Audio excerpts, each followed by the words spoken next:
It's a cold, wet day in Toronto, and it's 1 degree, and I'm happy that it's not negative 24.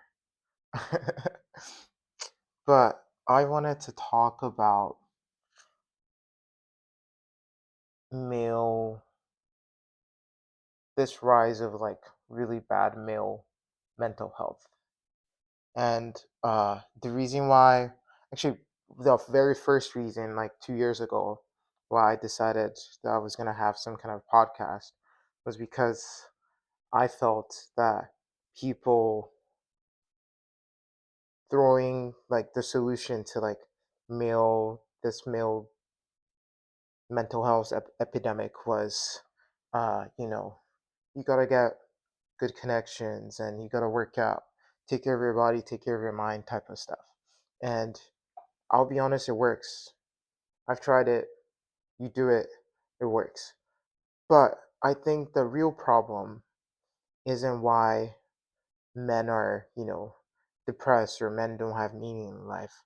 I think the problem is when you take men away from relationships and uh, you take them away from uh, jobs. It's like if they're not working and they're not raising a family, then what are they doing?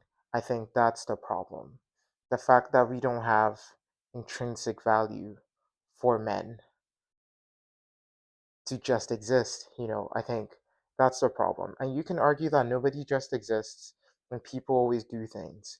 But a vital part, I think, of being human is being enough for who you are. And uh, call it a D list or whatever. But the fact that uh, men men's whole lives essentially crumble when they're not having sex and they're not doing work. I think that's the real problem, and we should start at least asking ourselves why why we're so scared of men that are not in relationships and do not have jobs. And I'm sure there are logical explanations for that, but I think it's worth an inquiry to go and say, hey, can we do more for our men to give them an intrinsic sense of self worth and value that is separate from all of these like relationships and work? Okay, have a good day.